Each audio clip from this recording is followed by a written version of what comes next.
आइए प्रार्थना का विषय प्रार्थना से आरंभ करें। दयालु पिता परमेश्वर, आपका धन्यवाद हो प्रभु यीशु के वायदे के लिए कि वे आपके पास इसलिए गए कि हम जो कुछ भी मांगेंगे हमारे लिए प्रभु यीशु करेंगे। आप चाहते हैं कि हम आपसे सामर्थ पाएं ताकि महिमा के सिंहासन से हमारे द्वारा आप अपने काम पूरे करें, क्योंकि हम आपकी देह के अंग हैं। आज तक जो मैं आपके वचन पर, आपके वायदों पर शक करता रहा, उसके लिए क्षमा करें और मुझे सिखाइए कि आपके सर्व सामर्थी नाम में विश्वास की ज्योति में मैं बढ़ूं, आपकी महिमा के लिए। धन्यवाद यीशु के पवित्र नाम में, आमीन। मेरे प्रिय भाई, प्रिय बहन, जब आप वचन पर मनन करने बैठते हैं तो प्रार्थना से ही आरंभ करें। रेडियो के द्वारा भी जब वचन सुनने से पहले प्रार्थना करें कि प्रभु परमेश्वर आपकी बुद्धि को, कानों को खोल दे, सुनने वाले कान दे, ताकि आप वचन का पालन कर सकें। याद है, पिछले सप्ताह हमने प्रार्थना के जीवन में पहचाना था कि हमारी प्रार्थना अपने स्वार्थ के लिए होती है। उसी पहलू पर आगे विचार करने के लिए कुछ मूसा के जीवन से सीखेंगे। जब मूसा ने विरोध करने वाली इजरायली जाति को संभालना था तो उसने जरूरत को समझा और उसे बोलने के लिए साहस भी मिला कि परमेश्वर से बड़ी बड़ी बातें मांगे। इसे समझने के लिए हम बाइबल की दूसरी पुस्तक निर्गमन की किताब, उसका 33वां अध्याय और 12वें वचन को देखते हैं। यहोवा ने मूसा से कहा, सुन, तू मुझसे कहता है कि इन लोगों को ले चल, परंतु यह नहीं बताया कि तू मेरे साथ किसको भेजेगा। तो भी तूने कहा कि तेरा नाम मेरे चित्त में बसा है और तुझ पर मेरे अनुग्रह की दृष्टि है। और 15वां वचन, मूसा ने उससे कहा, यदि तू स्वयं न चले तो हमें यहां से आगे न ले जा। फिर 18वां वचन देखें, मूसा ने कहा, मुझे अपना तेज दिखा दे। जब परमेश्वर की महिमा के लिए अपने जीवन में आप काम करने लगेंगे, तभी आप समझेंगे कि आपकी असली जरूरतों के लिए इन बड़े बड़े वायदों को मांगना जरूरी है। तो आप बड़ी दिलेरी से वायदों को पूरा होता भी देखेंगे और उसमें कमी पेशी बर्दाश्त नहीं करेंगे। प्रार्थना करते समय याद रखें कि आपको यीशु के बड़े बड़े काम करने के लिए नियुक्त किया है। आइए अपने विषय का मुख्य वचन फिर पढ़ते हैं।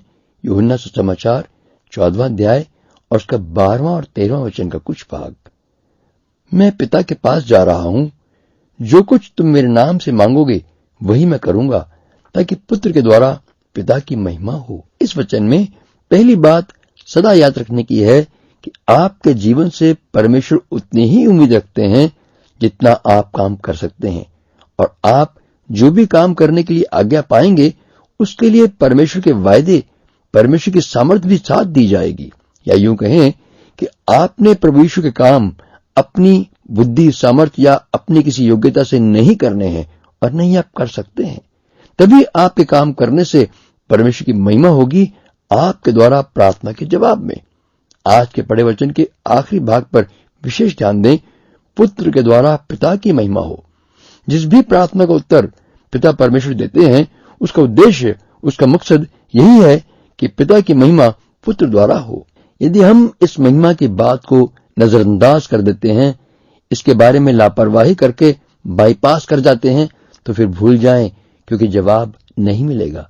इसलिए हमारी प्रार्थना विनती में इस बात का ध्यान जरूर रखें कि पिता की महिमा हमारी प्रार्थना का, हमारे जीवन का पहला उद्देश्य हो।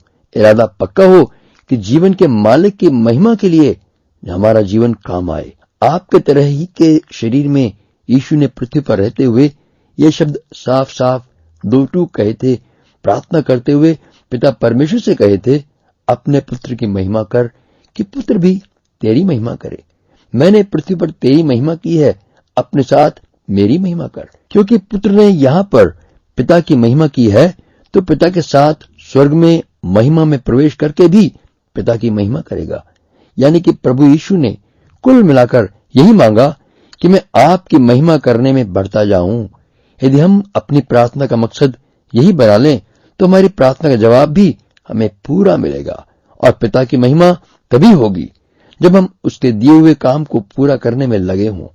इसलिए हमारी एक भी प्रार्थना को प्रभु व्यर्थ न जाने देंगे, क्योंकि हमारी प्रार्थना व काम में परमेश्वर की महिमा का अटूट बंधन है। ये विचार प्रभु के वचन हमारी आत्मा में दो-धारी तलवार की तरह काम करते हैं और हमारे हर गलत इरादे को और हर व्यर्थ की प्रार्थना को जो सीखी या रटी हुई है हमसे दूर करते जाते हैं। पृथ्वी पर यीशु की हुई प्रार्थना स्वर्ग में हमारे लिए अंतर्विनती और हमारी प्रार्थना का जवाब का एक ही मकसद है, एक ही उद्देश्य है कि पिता की महिमा हो। मैं मानता हूं कि हर एक विश्वासी में भी ये इच्छा होती है, लेकिन यह मुख्य उद्देश्य नहीं होता।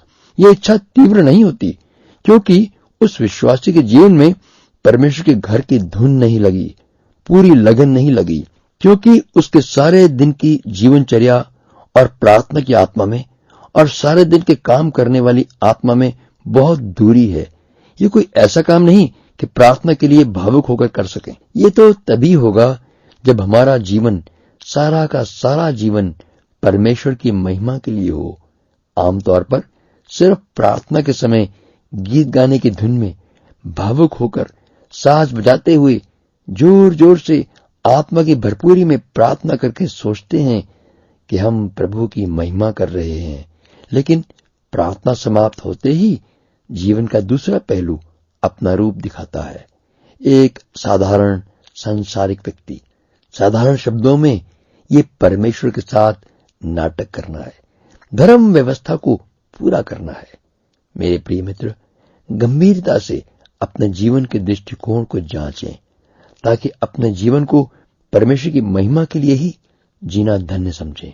तभी आपकी प्रार्थना का विषय, प्रार्थना का उद्देश्य परमेश्वर पिता की महिमा होगी कि परमेश्वर के राज्य का काम आपके जीवन से पूरा हो।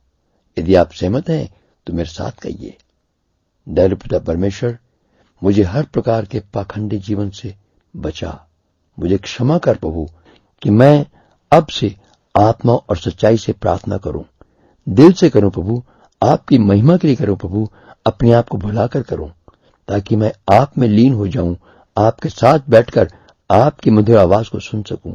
आपकी महिमा के लिए इस जीवन को मांगता हूं यीशु के पवित्र नाम में, आमीन।